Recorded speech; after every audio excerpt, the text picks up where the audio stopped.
Praise the lord. ప్రభువైన యేసు నామములో అందరికీ వందనములు. యేసయ్య మాటను ఈ కార్యక్రమాన్ని వీక్షించడానికి ప్రేమతో నేను మిమ్మల్ని ఆహ్వానిస్తున్నాను. ఈ దినము యోహాను సువార్త 8వ అధ్యాయము 12వ వచనం నుండి 20వ వచనము వరకు మనము ధ్యానించుకుందాం. మరల యేసు, నేను లోకమునకు వెలుగును, నన్ను వెంబడించువాడు చీకట్లో నడవక జీవపు వెలుగు కలిగి ఉండునని వారితో చెప్పెను.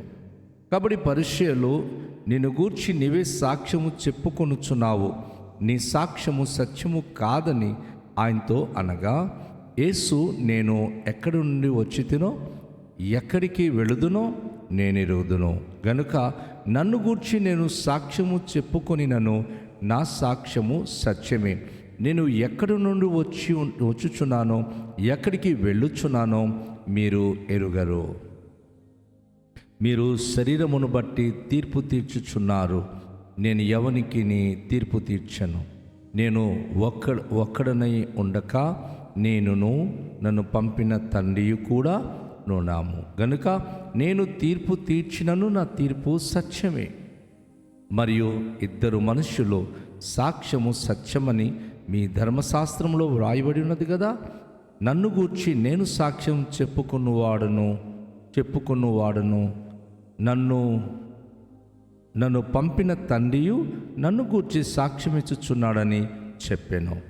వారు, నీ తండ్రి ఎక్కడ ఉన్నాడని ఆయనను అడుగగా, యేసు, మీరు నన్నైనను నా తండ్రినైనను ఎరుగరు. నన్ను ఎరిగి ఉంటిరా, నా తండ్రిని కూడా ఎరిగి ఉందురని వారితో చెప్పాను. ఆయన దేవాలయంలో బోధించుచుండగా కానుక పెట్టి ఉన్న చోట ఈ మాటలు చెప్పెను. ఆయన గడియ ఇంకనూ రాలేదు గనుక ఎవ్వడునూ ఆయనను పట్టుకొనలేదు. ప్రియ దేవునికి బిడలారా, ఈ ఉదయకాశములో ఒక అద్భుతమైనటువంటి యేసు ప్రభువారి యొక్క సంభాషణ మనము వింటున్నాం. వాస్తవానికి యేసు ప్రభువారు ఈ లోకానికి వెలుగుగా వచ్చినటువంటి ఆ అమూల్యమైన మాటను ప్రభువారు తెలియచేస్తున్నారు. ఈ లోకంలో సాధారణంగా మనం వెలిగించే దీపాలు అది కొంతవరకు ఉంటుంది. నూనె అయిపోయిన తర్వాత దీపం మారిపోతుంది. కరెంట్ ఒకవేళ కోత అయినప్పుడు అది ఆరిపోతుంది. కానీ యేసు ప్రభువారు నిత్యము మనను వెలిగించే వెలుగుమయమైన దేవుడు. ఆయన ఏమన్నారంటే, నన్ను వెంబడించువాడు చీకటి నడవక జీవపు వెలుగు కలిగి ఉండునని వారితో చెప్పాను. వాస్తవానికి మనము భారతదేశంలో దేవుడు అన్నవాడు ప్రకాశించుచున్నవాడు, నిత్యము ప్రకాశించువాడు. ఆయనకి దీపంతో సంబంధం లేదు. ఈరోజు అనేక మంది మన దీపాలు పెట్టి దేవుడు బొమ్మ దగ్గర దీపం పెట్టిపోతే దేవుడు చీకట్లో ఉన్నాడు అనుకుంటాం. కానీ యేసు ప్రభువారు అంటున్నారు, నేను ఈ లోకానికే వెలిగించడానికి వచ్చిన వెలుగును. ఒకవేళ ఎవరైనా నన్ను వెంబడించినప్పుడు వారి బ్రతుకు ఎంత చీకట్లో ఉన్నా అది జీవపు వెలుగు కలిగి ఉంటుంది. వారు జీవపు వెలుగులో నడుస్తారు అని ప్రభు చక్కని మాట తెలియచేస్తూ ఉన్నారు. పరిసయ్యులు ఆయనకి ఏమంటున్నారంటే, నేను గురించి నువ్వు సాక్ష్యం చెప్పుకుంటున్నావు, నీ సాక్ష్యం సత్యమైనది కాదని వారితో చెప్పారు. ఏంటి నువ్వు నీ గురించి నువ్వు సత్యము అని చెప్పుకుంటున్నావు, ఇది సరైనది కాదు, నీ సాక్ష్యము సరైనది అని మేము నమ్మము అన్నారు. అప్పుడు యేసు ప్రభువారు అంటున్నారు, నేను ఎక్కడి నుండి వచ్చితునో ఎక్కడికి వెళుదునో నేను ఎరుగుదును గనుక నన్ను గూర్చి నేను సాక్ష్యము చెప్పుకొనినను నా సాక్ష్యము సత్యమే. నేను ఎక్కడి నుండి వచ్చుచున్నానో ఎక్కడికి వెళుచున్నానో మీరు ఎరుగరు. ప్రభువారు అంటున్నారు, నేను ఎక్కడి నుండి వచ్చానో నాకు తెలుసు, ఎక్కడికి వెళతానో నాకు తెలుసు, కానీ మీకైతే ఏమీ తెలియదు. నాకు తెలుసు నేను సత్యవంతుడను, నా సాక్ష్యము సత్యమే అని, కానీ మీకు తెలియదు నా గురించి. మీరు ఎరుగరు గనుక నేను ఎక్కడి నుంచి వచ్చానో ఎక్కడికి వెళుతున్నానో అసలు నేను ఏమయ్యున్నానో కూడా మీకు ఎవరికి నా గురించి తెలియదు అని చెప్తూ, మీరు శరీరమును బట్టి తీర్పు తీర్చుచున్నారు, నేను ఎవరికి తీర్పు తీర్చను. ఈ మాట జాగ్రత్తగా గమనించాలి. చాలామంది యేసు ప్రభువును నమ్మిన తర్వాత వెనక్కి వెళ్ళిపోతున్నారు కదా. చాలామంది యేసు ప్రభువును నమ్మిన తర్వాత పొందాల్సిన మేలన్నీ పొందుకొని ఆయన ద్వారా ఏం పొందాము అని చెప్పి అవహేళనగా మాట్లాడుతున్నారు. కానీ వారికి ఏం నష్టం కలగట్లేదు. గమనించండి, వారు ఏమనుకుంటారంటే యేసు ప్రభు ఏం చేయట్లేదు, ఆయనకి శక్తి లేదు అనుకుంటున్నారు. కానీ యేసు ప్రభు వారు మంచి చేయడానికి వచ్చాడు కానీ కీడు చేయడానికి రాలేదు.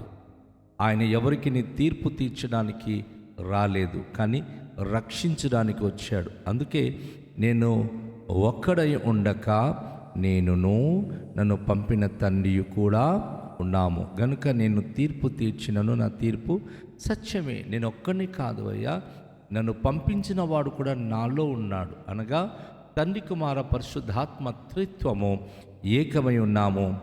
మరి నా గురించి సాక్ష్యం ఇచ్చువారు నా పరలోకపు తండ్రియే, నన్ను పంపించిన వాడు కనుక నేను ఒకవేళ తీర్పు తీర్చినను ఆ తీర్పు సత్యమైనది. కానీ నేను తీర్పు తీర్చడానికి రాలేదు, ఎవరిని నేను తీర్పు తీర్చను అని చెప్పి ఆయన తెలియచేస్తూ, మరియు ఇద్దరు మనుషుల సాక్ష్యము సత్యమని ధర్మశాస్త్రంలో వ్రాయబడి ఉన్నది కదా.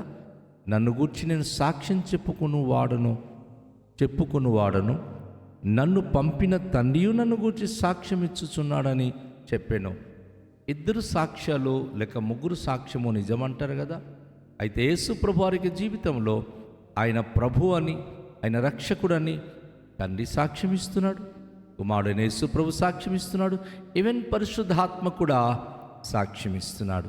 కనుక నన్ను గురించి నేను సాక్ష్యం చెప్పువాడును, అలాగే నన్ను పంపించిన తండ్రి కూడా నన్ను గురించి సాక్ష్యం చెప్పుచున్నాడని యేసు ప్రభు వారు అక్కడ బాహటంగా ఆయన తెలియచేస్తూ ఉన్నాడు. వాస్తవానికి యేసు ప్రభు వారు సత్యమైన దేవుడు, ఆయన సాక్ష్యము సత్యమైనది. ఆయన తండ్రి కుమార పరిశుద్ధాత్మలో త్రిత్వమై ఉన్న దేవుడు. ఇక మనం గమనించినప్పుడు వారు నీ తండ్రి ఎక్కడున్నాడని ఆయనను అడుగగా యేసు, మీరు నన్నైనను నా తండ్రినైనను ఎరుగరు, నన్ను ఎరిగి ఉంటిరా నా తండ్రిని కూడా ఎరిగి ఉందురని వారితో చెప్పాను. అద్భుతమైన మాట యేసుప్రభు వారు తెలియచేస్తున్నారు. వారేమనుకుంటున్నారంటే మీ తండ్రి ఎక్కడున్నాడు, ఎవరు అంటే వారందరికీ శారీరకంగా వాస్తవానికైతే యోసేపు యొక్క కుమారుడు యేసు ప్రభు కాడు. ఎందుకంటే పరిశుద్ధ గ్రంథమైన బైబిల్లో యేసు ప్రభు వారి గురించి, తన జననము గురించి గాబ్రియేలు దేవదూత వచ్చి మరియమ్మతో మాట్లాడినప్పుడు, అమ్మా నువ్వు పరిశుద్ధాత్మ వలన గర్భము ధరించి కుమారుని కందువు, ఆ కుమారుడు సర్వోన్నతుడైన దేవుని కుమారుడనబడును అంటారు. ఆయన దావీదు పట్టణములో, దావీదు వంశములో ఉన్నటువంటి మరియమ్మ యోసేపు వారి యొక్క పేరును బట్టి ఆ గ్రామంలో ఆయన పుట్టాడు. కానీ ఆయన వాస్తవానికి పరిశుద్ధాత్మ వలన మరియమ్మ గర్భము ధరించి యేసును కని ఉన్నది కనుక ఆయన సర్వోన్నతుని దేవుని కుమారుడు. అయితే వీరేమంటున్నారు, నీ తండ్రి ఎవడు?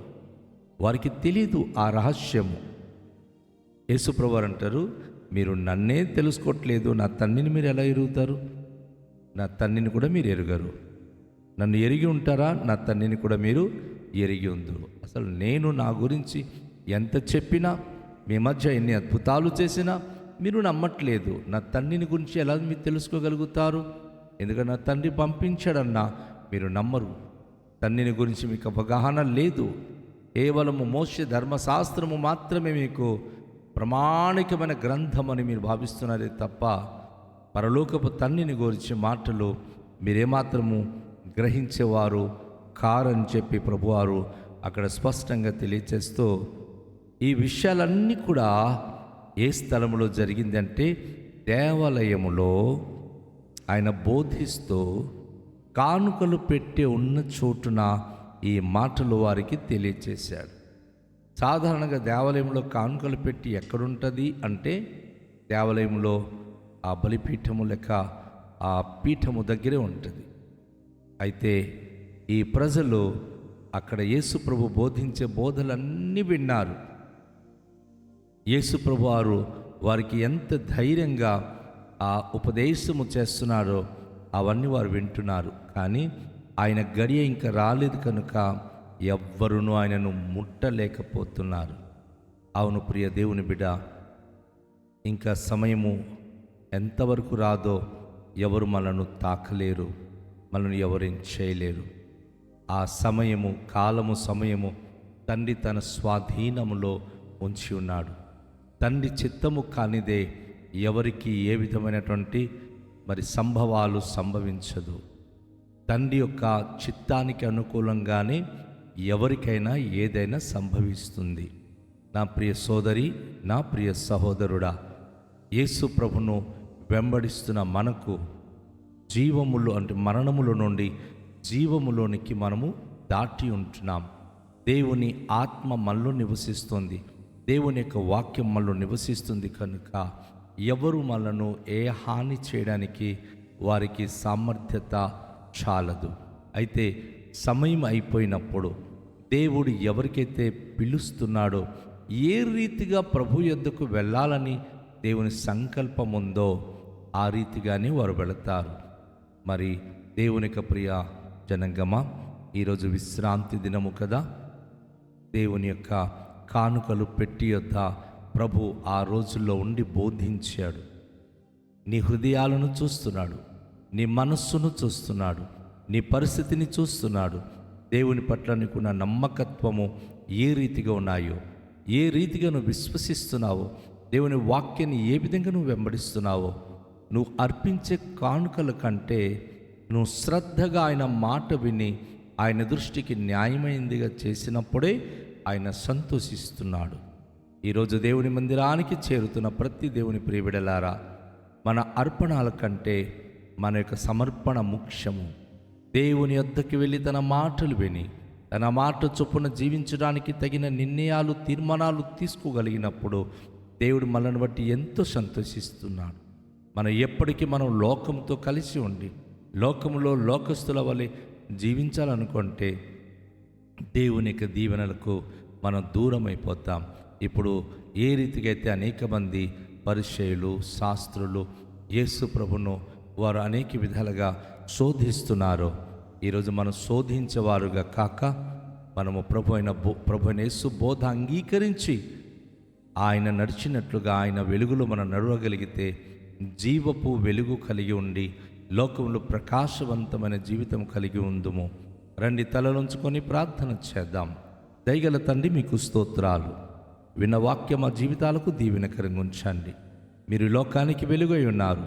మేము మిమ్మల్ని వెంబడించి మీ వెలుగులో మేము నడిచే కృప అనుగ్రహించుమని, లోకపు పోకడలో మా జీవితాన్ని పోకుండా ప్రభువా, మీ వాక్యమును బట్టి మిమ్మల్ని వెంబడిస్తూ మీ వాక్యము మా పాదములకు ప్రభువా వెలుగును, నేను మా త్రోవకు వెలుగై ఉన్నది కనుక ప్రభువా, మీకు వాక్యమును బట్టి మేము జీవించడానికి కృపనివ్వండి.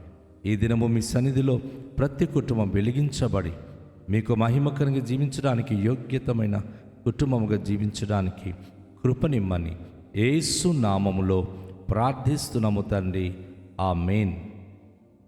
అందరికీ షాలోం. ప్రభు మనలను దీవించునుగాక.